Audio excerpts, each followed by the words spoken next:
কাছে আপনারা এই দায়িত্বের অবহেলার কারণে আপনাদেরকে জবাবদিহি করতে হবে। আপনাদের ব্যক্তিগত সমস্ত বাংলাদেশের মালিক আমাদের আপনাদের অধিকার মেনে নিয়েছে, আপনাদের দাবি দেওয়া মেনে নিয়েছে, ভবিষ্যতে আরো দাবি দেওয়া মেনে নেওয়া হবে ইনশাআল্লাহ। আপনারা এই সরকারকে আমাদেরকে সময় দেন। আমাদের সামনে এখানে উপস্থিত রয়েছে আমাদের এমপি মহোদয়, সকল সমস্যা সকল দাবি দেওয়া ইনশাআল্লাহ আগামী দিনেও প্রতি মুহূর্তে আপনাদের দাবি দেওয়া আমরা পূরণ করবো। মালিকদের সাথে আমরা কথা বলবো, এমপি সাহেবের নেতৃত্বে এমপি সাহেব কথা বলে আপনাদের দাবি পূরণ করবে। আপনারা আগামী দিনে ইনশাআল্লাহ আপনাদের প্রত্যেকটা নিজের গার্মেন্টস নিজের ফাইল করা দিবেন না, নিজের গার্মেন্টস আপনারা সঠিক সময়তে কাজে যোগদান করবেন, সঠিকভাবে দায়িত্ব পালন করবেন। যদি না করেন আপনাদের অর্থ হালাল হবে না, আপনাদের অর্থ হালাল হবে না, আপনাদের অর্থ হালাল হবে না। ধন্যবাদ সবাইকে। আসসালামু আলাইকুম।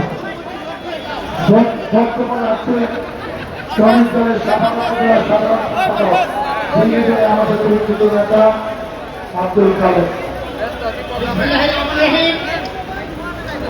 আজকের এই শ্রমিক জনতার সমাবেশে উপস্থিত সাভারের স্বপ্নদ্রষ্টা সাবেক সংসদ সদস্য ডাক্তার জন মোহাম্মদ সালাউদ্দিন বাবু ভাই, আরো উপস্থিত আছেন এয়ারপোর্টের সাবেক চেয়ারম্যান জন রূপল, প্রিয় শ্রমিক কর্মচারী ভাই বোনেরা, আপনারা সকলের অবগত আছে যে আমাদের প্রিয় নেতা ডাক্তার জন মোহাম্মদ সালাউদ্দিন বাবু ভাই গত এক সপ্তাহ যাবৎ বিভিন্নভাবে আপনাদের সাথে মত বিনিময় করছেন। পাশাপাশি বিজেপির নেতৃবৃন্দ আজকে আমাদের মাঝে আসবেন। আমি বলতে চাই শ্রমিক ভাই বোনেরা, আপনাদের যে দাবি সেই দাবির প্রতি আমাদের প্রত্যেকেরই সমর্থন আছে। এই মাঠে এই নয় যে আপনারা আপনাদের কর্মস্থলে শিল্প কারখানায় বিশৃঙ্খলা সৃষ্টি করবে, এটার প্রতিবাদ জানাচ্ছি, আপনাদের দাবির প্রতি সমর্থন জানাচ্ছি। পাশাপাশি আমি আরো লক্ষ্য করেছি যে এই আশুলিয়ায় সরকারি সাবেক সরকারে লেগুর ভিত্তিক কিছু ফেডারেশন আছে, তারা এখনো পর্দার অঞ্চলে থেকে বিভিন্ন শিল্প কারখানার শ্রমিকদেরকে আন্দোলন এবং বিশৃঙ্খলা করার জন্য উৎসাহ দিচ্ছে। আমরা সতর্ক করে দিতে চাই, আপনারা যদি অবিলম্বে এই ধরনের বিশৃঙ্খলা বন্ধ না করেন, আমাদের সাবেক সংসদ সদস্য ডাক্তার জন মোহাম্মদ সালাউদ্দিন ভাইকে নিয়ে আইনশৃঙ্খলার মাধ্যমে আপনাদেরকে আইনের কাঠগড়ায় দাঁড়াতে বাধ্য হবে। সবাই সাথী এবং বন্ধুগণ, পরিশেষে আমি বলতে চাই, আগামীকাল থেকে আপনারা প্রত্যেকটি শিল্প কলকারখানায় শান্তিপূর্ণভাবে আপনাদের কর্মসংস্থান করবেন। পাশাপাশি যারা মালিক আছে তারাও আপনাদের বিষয়টি দেখবেন, আমরাও আছি, আমরাও দেখবো। আমাদের প্রিয় নেতার কাছে প্রয়োজনে আপনারা বলবেন। পরিশেষে আপনাদের সকলে সুস্বাস্থ্য এবং দীর্ঘায়ু কামনা করে আমি আমার বক্তব্য শেষ করছি। ধন্যবাদ। আল্লাহ হাফেজ। খালেদা জিয়া জিন্দাবাদ, শহীদ জনরোগ, তারেক রহমান জিন্দাবাদ, সালাউদ্দিন বাবু ভাই জিন্দাবাদ। বক্তব্য রাখছে পৌর বিএনপি সাধারণ সম্পাদক এবং সাভার কলেজের সাবেক ভিপি মোহাম্মদ বদিউজ্জামান বদি। বিসমিল্লাহির রহমানির রহিম। আজকে এই আশুলিয়ার মাটিতে একটি বিশাল শ্রমিক সমাবেশের সম্মানিত সভাপতি প্রধান অতিথি আশুলিয়ার সাভারের মানুষের নেতা, আমাদের হৃদয়ের স্পন্দন, আমাদের অভিভাবক ডাক্তার জন মোহাম্মদ সালাউদ্দিন বাবু ভাই, সাভার আশুলিয়া পরিবারের ব্যক্তি উপস্থিত রয়েছেন। এই আশুলিয়ার একটি সন্তান ইয়ারপুর ইউনিয়নের চেয়ারম্যান বিপ্লব উপস্থিত, ছোট্ট নেতৃবৃন্দ উপস্থিত, শ্রমিক জনতা ভাইরা, আমরা আজকে বক্তব্য শুনবো, দিক নির্দেশনা শুনবো। আজকে আমি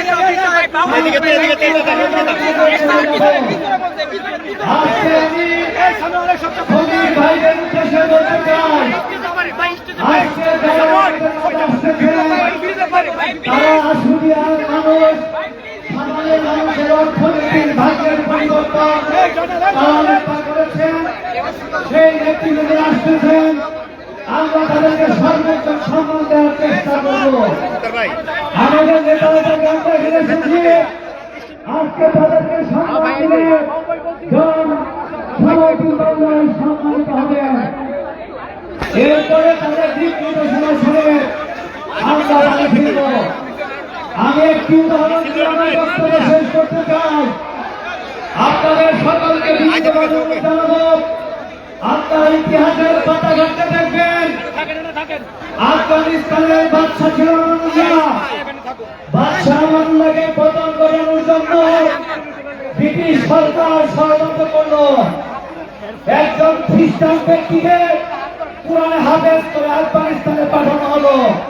তার বিরুদ্ধে ওয়াজ নসিহত করে মানুষকে ইউনাইটেড করে বাদশা আমানুল্লাহকে রাতের অন্ধকারে দেশ ত্যাগ করিয়েছে। বন্ধুরা আমার, আমাদের পার্শ্ববর্তী রাষ্ট্র সেই ভূমিকায় পালন করতেছে। আমাদেরকে তারা এমন একটি পর্যায়ে নিয়ে যেতে চায়। আপনাকে বলতে চাই, যখন বাদশা আমানুল্লাহ তার সেই রাষ্ট্রকে উন্নয়নের উৎপাদনে ভরে ফেলল, তখন বিবিধ দেখলো যে আফগানিস্তানকে পিছিয়ে ফেলতে হবে। একজন খ্রিস্টানকে কোরআনে হাফেজ করে আফগানিস্তানে পাঠানো হলো। তার বিরুদ্ধে ষড়যন্ত্র শুরু হলো। একদিন রাতের অন্ধকারে বাদশা আমানুল্লাহ রাজপ্রাসাদ ঘেরাও করা হলো। তিনি রাতের অন্ধকারে রাজপ্রাসাদ ছেড়ে ব্যক্তিগত প্লেনে করে ইরান চলে গেলেন। বাদশা আমানুল্লাহ চলে যাওয়ার পরে সেই করমালি সারা ঘোষণা দিল, আমি করমালি সারা, আমি ব্রিটিশের সৃষ্টি, আমানুল্লাহকে ধ্বংস করার জন্য, আফগানিস্তানকে ধ্বংস করার জন্য আমাকে ব্রিটিশ পাঠিয়ে দিল। ভাইরাবার 5ই আগস্ট স্বৈরাচারী বাংলাদেশ থেকে পালিয়ে গিয়েছে, কিন্তু তার কুশলতায় দেশ থেকে পালায় নাই। তাদের কাছে কারি কারি টাকা আছে, তাদের কাছে অস্ত্র আছে। এই আশুলিয়াকে উত্তপ্ত করার জন্য, গার্মেন্টসে বিশৃঙ্খলা করার জন্য তারা এখন কিন্তু মদত দিচ্ছে। আপনাদেরকে সতর্ক থাকতে হবে। আশুলিয়ার মাটিতে কাউকে বিশৃঙ্খলা করতে দেওয়া যাবে না। আমরা ডাক্তার মোহাম্মদ সালাউদ্দিন বাবুরাই নেতৃত্বে আশুলিয়ার মাটি একটি বিএনপির উপর ঘাঁটি, আশুলিয়ার মাটি উন্নয়ন উৎপাদনের ঘাঁটি। সেই লক্ষ্যে আপনারা সবাই সজাগ দৃষ্টি রাখবেন। আজকে যে ব্যক্তিগুলি আমাদের মাঝে আসতেছেন, তারা আশুলিয়ার মাটিতে গার্মেন্টস ফ্যাক্টরি করেছে। আমাদের অর্থনৈতিক ভাগ্যের পরিবর্তন হয়েছে। তারা সাথে শ্রমিক ভাইরা লক্ষ লক্ষ মানুষের কর্মসংস্থান হয়েছে, বাজার তৈরি হয়েছে, হাসপাতাল তৈরি হয়েছে। আমরা আপনারা বাড়ি ভাড়া দিতে পারছি, জনসমাগম এসেছে, জমির দাম বেড়েছে। আমরা কিন্তু সবাই উন্নয়ন উৎপাদনের সিঁড়িতে আছি। ষড়যন্ত্র করতে দেওয়া যাবে না। শেখ হাসিনার দূষণরা বাংলাদেশ থেকে পালিয়ে যায়নি, তাদেরকে প্রতিহত করতে হবে আমাদেরকে। এর জন্য আপনাদের সবাইকে নিয়মতান্ত্রিক ভাবে, যারা শ্রমিক ভাইরা আছেন, আপনারা আপনাদের শ্রমিক কলকারখানায় নির্ধারিত ভাবে নিয়মতান্ত্রিক ভাবে আপনারা আপনাদের ডিউটি পালন করবেন, দৃষ্টি সজাগ রাখবেন, যাতে করে নাকি কোন বিশৃঙ্খলাকারী আপনাদের মাঝে ঢুকে বিশৃঙ্খলা সৃষ্টি করতে না পারে। বন্ধুরা আমার, আমি বলতে চাই, আমাদের নেতা দেওয়ান মোহাম্মদ সালাউদ্দিন বাবু ভাই, আপনারা দেখেছেন যে স্বৈরাচারী বাংলাদেশ থেকে পালিয়ে গিয়েছে, তার বিরুদ্ধে দীর্ঘ 15 বছর আন্দোলন করে এই সাভার আশুলিয়ার মাটিতে আপনাদের মাঝে উদারে তিনি কিন্তু সময় কাটাতে পারেনি। 70টি মামলার আসামি হয়েছেন তিনি, বারবার চলে গেছেন, পালিয়ে বেরিয়েছেন, কিন্তু উনি চান আপনাদের মাঝে সব সময় বেঁচে থাকতে, আপনাদেরকে বট গাছের ছায়ায় রেখেছে। তাই আজকে আমরা এসেছি সালাউদ্দিন বাবুরাই নেতৃত্বে আগামী দিনের আশুলিয়া এবং সাভারকে উন্নয়নের দান পাতে দেখতে চাই। আমরা এই ভূমিকে একটি উন্নয়নের ভূমি দেখতে চাই। এই আশুলিয়ার মাটিতে আমরা একটি উর্বর মাটি দেখতে চাই। বাংলাদেশে আপনারা দেখেছেন অনেক পত্র পত্রিকায় আশুলিয়ার গার্মেন্টস শিল্প বন্ধ হয়ে গিয়েছে, আপনারা কিন্তু কেউ করেন না। কারা করেছে? ওই আওয়ামী লীগের দূষণরা অর্থ বিনিময় করেছে। কেন করেছে আপনারা অনেকেই জানেন, অনেকেই জানেন না। আমাদের তাদের দেশে নিয়ে যাওয়ার জন্য রোয়াকে দিয়ে কিন্তু ভারতের গোয়েন্দা সংস্থা আপনাদের মাঝে ইঁদুর ছুটিয়ে কিন্তু সেই বেড়া কাটার জন্য চেষ্টা করতেছে। আপনারা সবাই সবার দৃষ্টি রাখবেন যাতে তাদের দূরভিসন্ধি কোনোদিন যেন বাস্তবায়ন না হয়। বন্ধুরা আমার, আমি পরিশেষে একটি কথা বলতে চাই। শেখ হাসিনা বলেন, তুমি বাংলাদেশের ইতিহাস, তোমার বাস্তবতা বাংলাদেশের মাটিতে আর কোনোদিন হবে না, হবে না। আমি শেষ কথাটি বলতে চাই, 1757 সালে আমি শেষ করছি। বাংলা বিহার 19 সাল স্বাধীনতা সূর্য অস্তমিত হয়েছিল। বেঙ্গালি করেছিল মির্জাফর। 1757 সাল থেকে 2024 সাল পর্যন্ত বাংলার কোন মা তার ছেলের নাম রাখেনি মির্জাফর। অদূর ভবিষ্যতে বাংলাদেশে বাংলার কোন মা তার মেয়ের নাম রাখবে না হাসিনা। বাস্তবতা দেখে আমার বক্তব্য এখানে শেষ করছি। খোদা হাফেজ। বাংলাদেশ জিন্দাবাদ। জান সালাউদ্দিন বাবুভাই জিন্দাবাদ। জান সালাউদ্দিন বাবুভাই এগিয়ে চলো। আমরা আছি তোমার সাথে, আমরা ছিলাম, আমরা ভবিষ্যতে আপনার সাথে থাকতে চাই। ধন্যবাদ সবাইকে। ধন্যবাদ শ্রমিক ভাইকে। উপস্থিত শ্রমিক জনতা, এখানে অনেকে আছেন যারা আজকে সামনাসামনি আমাকে দেখছেন। আমার নাম ডাক্তার জওয়ান মোহাম্মদ সালাউদ্দিন। আমি 96 সালে প্রথমবার এবং 2001 সালে দ্বিতীয়বার 10 বছর এই এলাকার সংসদ সদস্য ছিলাম। একবার আওয়ামী লীগ ক্ষমতায় ছিল, একবার বিএনপি ক্ষমতায় ছিল। আমার বাবার নাম জওয়ান মোহাম্মদ ইদ্রিস। উনি 1943 থেকে 88 এই ইউনিয়নে ওই সময় আশুলিয়া ইয়ারপোর্ট মিলে একটা ইউনিয়ন ছিল। স্বাধীনতার পরে ইয়ারপোর্ট আশুলিয়া 2টা ইউনিয়ন হয়। এই ইউনিয়নে পরপর 9 বার একটানা 45 বছর চেয়ারম্যান ছিল। উনি 70 সালে 71 সালে ইলেকশন করেছে।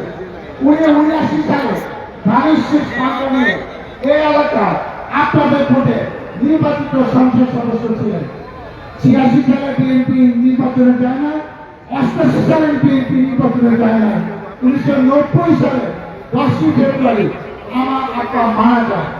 91 সালে এই সভায় নিয়ামতুল্লাহ সাবু নামে এক ভদ্রলোক সংসদ সদস্য হওয়ার বিএনপি থেকে।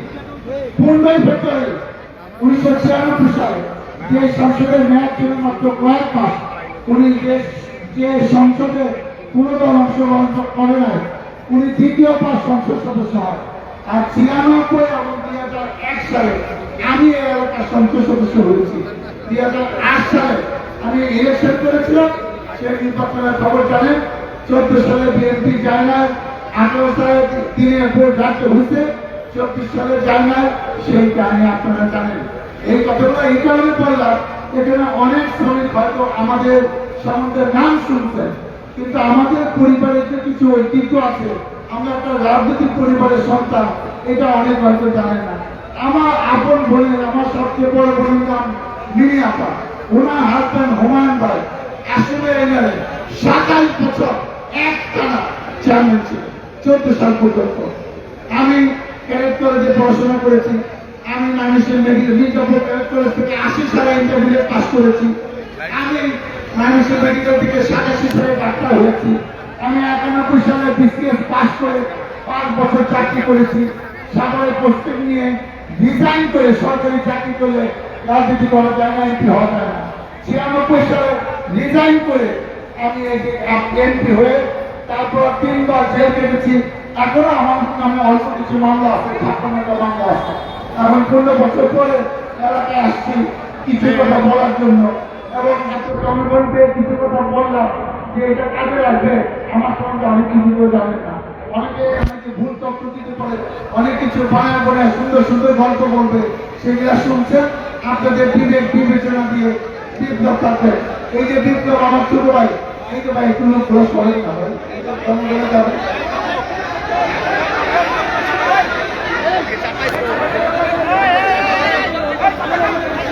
আমাকে যখন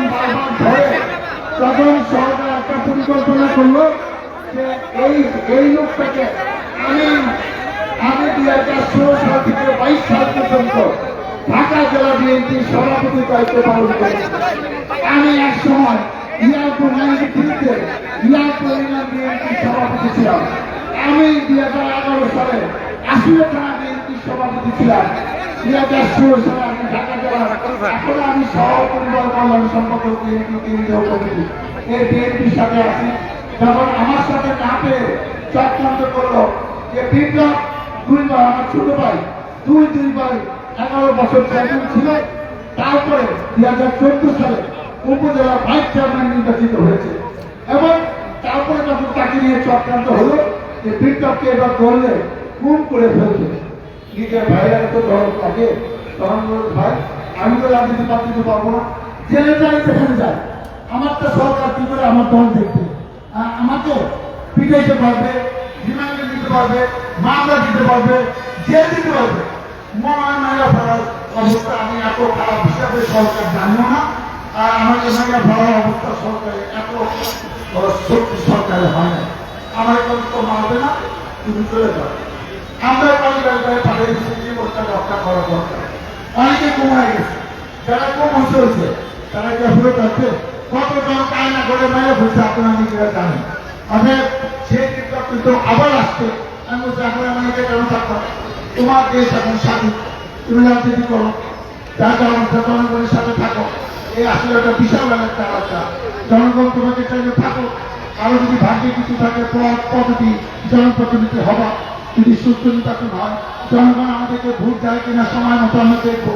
আমরা জনগণকে পরীক্ষা দিতে চাই যে 15 বছর তো ভোটই দিতে পারে না, দিনে ভোট ডাতে গেছে, এখন মনে হয় দিনে ভোট দিতে পারবেন। আমার মনে হয় অপেক্ষা করেন, দুদিন আসতেছে।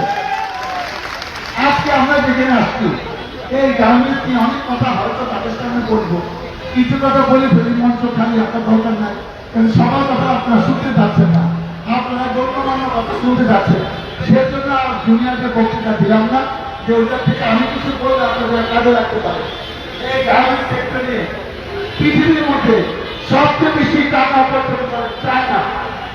আপনারা পৃথিবীতে সবচেয়ে বেশি লোক সংখ্যা কিন্তু 144 কোটি লোক ভারতে। দ্বিতীয় হলো চায়না, 142 কোটি 50 লক্ষ লোক চায়না। চায়নাতে নিয়ম করেছে যে একটা সন্তানই যথেষ্ট এবং এই নিয়মের মধ্যে আস্তে আস্তে চায়না যেমন সরকার কমছে। চায়না হলো $150 বিলিয়ন গার্মেন্টস থেকে উপার্জন করে। 1 বিলিয়ন সমান 100 কোটি, $1 যদি 125 টাকা আপনি ক্যালকুলেটর হিসাব করেন কত টাকা হয়। দ্বিতীয় হলো পৃথিবীর মধ্যে বাংলাদেশ, $40 বিলিয়ন, $40 বিলিয়ন। তৃতীয় হলো ভিয়েতনাম, $30 বিলিয়ন। এরপরে হলো ইন্ডিয়া, $25 বিলিয়ন। এরপরে তুরস্ক, তারপরে আছে ইটালি, তারপরে আছে জার্মানি। আজকে দেখেন এত বড় একটা পৃথিবীতে 200 বেশি দেশ আছে, সেই দেশের মধ্যে গার্মেন্টস সেক্টরে বাংলাদেশ দ্বিতীয়। এটা আপনার শুনতে কেমন লাগতেছে? বাংলাদেশের নাম আপনি সারা বিশ্ব জানেন যে বাংলাদেশ গার্মেন্টস, আর সেই গার্মেন্টসের চক্রান্ত এই বাংলাদেশের কিছু মানুষ জড়িত তার না, আরো কিন্তু আশেপাশের দেশের মানুষ জড়িত আছে। কারণ আপনারা যদি এটা না বুঝেন, আজকে এই বাংলাদেশটা দাঁড়িয়ে আছে গার্মেন্টসের এই টাকার জন্য। আজকে 40 লক্ষ শ্রমিক পরিবার এই সেক্টরে টাকা দিয়ে বেঁচে আছে, আপনারা জানেন না। এক পরিবার 2 কোটি লোক এই গার্মেন্টস সেক্টর থেকে জীবিকারী ধর্ম আছে। আপনি চিন্তা করেন, আর বিদেশে যে আমাদের 20-30 লক্ষ শ্রমিক আছে, এরা যে টাকা টাকা পরিবারের কাছে, সেটা দিয়ে কিন্তু অনেক পরিবার পাচ্ছে। এই 2টা সেক্টর যদি বন্ধ হয়ে যায়, বাংলাদেশের 2-3 কোটি লোক না খেয়ে থাকবে, রাস্তায় ঘুরবে, কোনো ব্যবস্থা হবে না। আজকে সেই সেক্টরে ধ্বংস করার জন্য দেশীয় আন্তর্জাতিক চক্রান্ত। আজকে আমি 2 দিন আগে এই এলাকায় একটা জনসভা করেছিলাম, সেখানে আপনারা অনেকে ছিলেন, সবাই ছিলেন না। এই গার্মেন্টস এলাকায় 30-35টা গার্মেন্টস আছে। আমি নিজ দায়িত্বে তাদেরকে বলেছি, ভাই এই এলাকার শ্রমিকরা আপনাদের মুখ থেকে কিছু শুনতে চান। বিজিএমএ হলো যারা এই সমস্ত গার্মেন্টসের মালিক, তাদের নেতা হলো সে।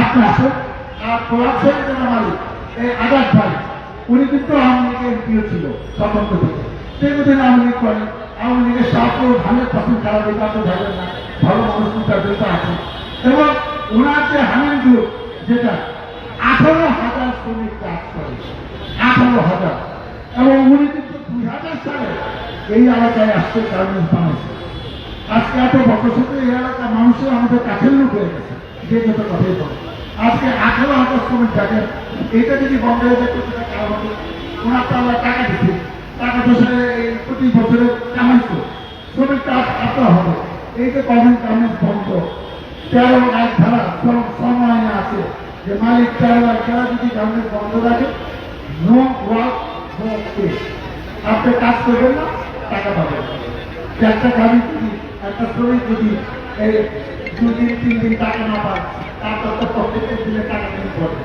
আপনি তো কষ্ট করে সংসার চান তা এখন এই অন্যের প্ররোচনা অন্যের বুদ্ধি নিয়ে আপনার গার্মেন্টস আপনার ভালো যে কি ধরনের কথা বুদ্ধি না আপনাদের দাবি তো ভিতরে বসে কর না যে কাজ করবেন আমাদের দাবি শুনেন ভাবতে জানতে ভাবা তো করেন না আপনারা যদি 18,000 শ্রমিক যদি বলে যে আমাদের এটা দাবি মালিক না দিয়ে করবো মালিকের ভাইটা ক্ষতি করে ওইটার দিকে বেরিয়ে যান দাবিটা ঘরে ভিতরে হবে করবেন সমস্যা কি রাস্তায় আমাদের রাস্তা বন্ধ করতে যান কয়েকদিন আগে আপনার আর্মির উপর ঠিক করছে পুলিশে বাধা দেন এটা করে তোলা আপনাদের সমস্যা মালিকের লাগে মালিকের লাগে বুঝেন বাইরে মানুষকে দিয়ে পারবেন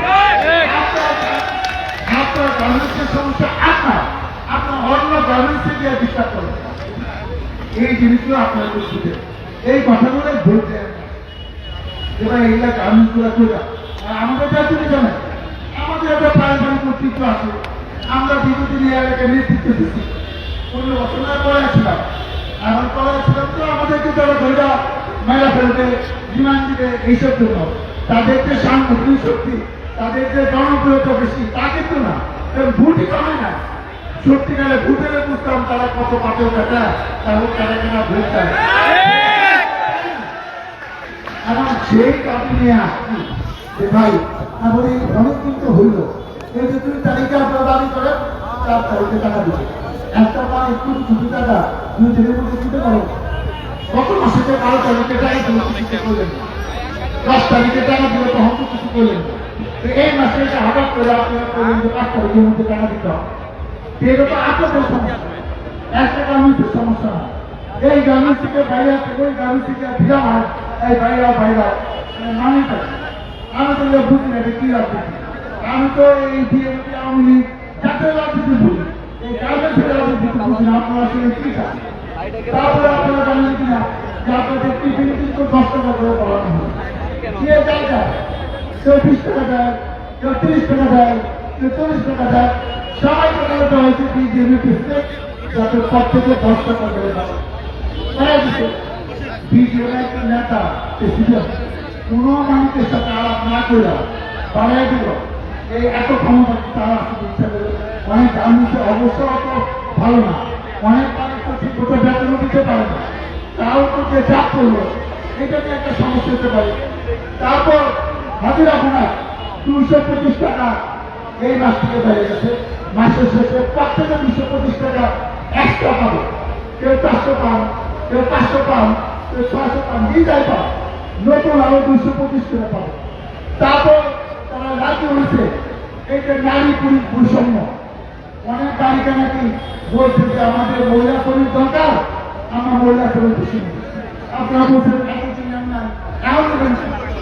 তোরা বলছে যারা নিচ্ছি এখন থেকে মহিলা পুরুষ সব আমরা নেব তারা মানছে আবার আপনারা বলছেন যে অনেকে যখন বিভিন্ন গার্মেন্টস থেকে গ্যাঞ্জাম করে চলে গেছে তাদের নাকি ব্ল্যাক লিস্ট করছে বিজেপি করছে ব্ল্যাক লিস্ট তুলে দেবে একদম কারো জন্য আমরা থাকবে না আপনারা যোগদান করেন এই পর থেকে কোনো ব্ল্যাক লিস্ট থাকবে না যে আমার গার্মেন্টস থেকে আপনাকে আমি বলতে দিচ্ছি চাকরি ভাগ করছি থেকে অন্য পাশের গার্মেন্টসে চাকরি করতে পারবে না এরকম কোনো নিয়ম থাকবে না ওরা একটা কম্পিউটারে অ্যাড করে না ওখানে ওই যে আপনার আইডি কার্ড দেওয়া লাল বার করে রাখছেন ওখানে খুঁজতে যাকে আপনার চাকরি এইটা বন্ধ করছে তাহলে আপনারা আই কি করেন আমি বুঝি এখন মূল কথা হলো ভাই আপনারা অনেক কিছু জানিতে চান, আবার কিছু দাবি দেওয়া বলে কিছু মাস পরে বলে এখন মালিকের কথা।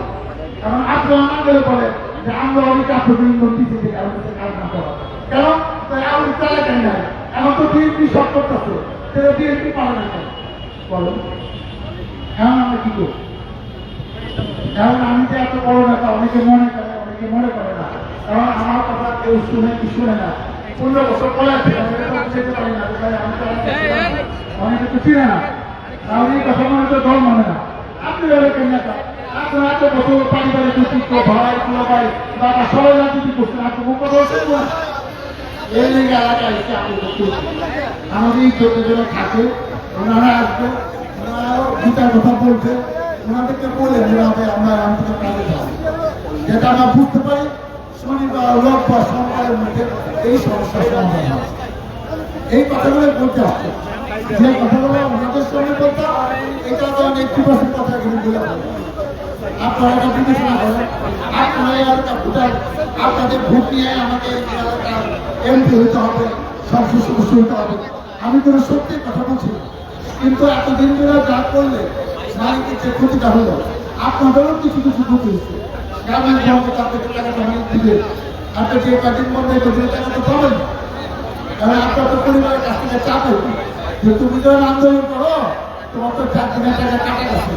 অনেকে বহুত জানে পার ডে কত টাকা হিসাব আছে, ওভার টাইম সহ ভালোই জানে। অনেকে বউ চালাতে আছে, তো তাদের পরিষদটা কি দিবেন?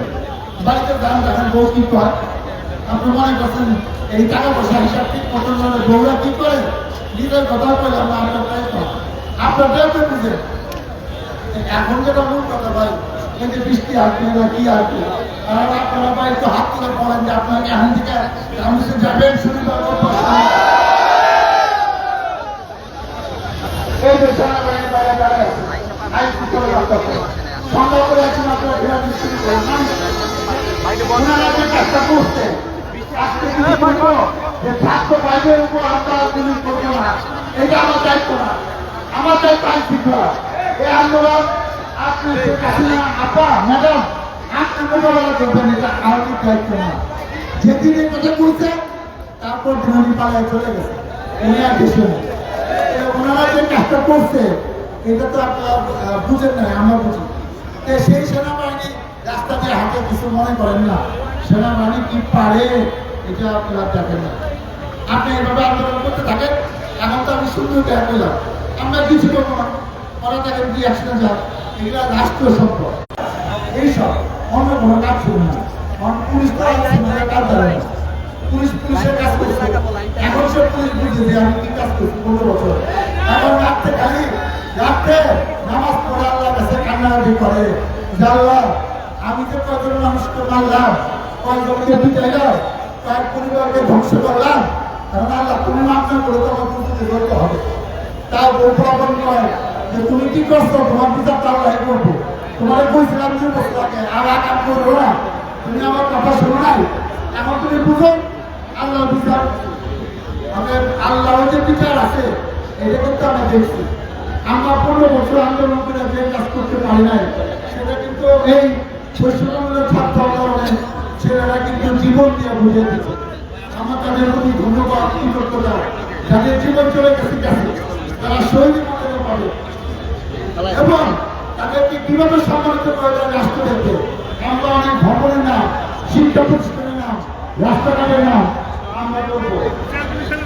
তাহলে কোনো কথা থাকলে আমার সমাজ থেকে বলে বলবো, আমার যা কথা আমি সেটা বলে ফেলছি, বাকিটা বলবো। আমাদের এখানে এখন উপস্থিত হচ্ছে বিজিএমের বর্তমান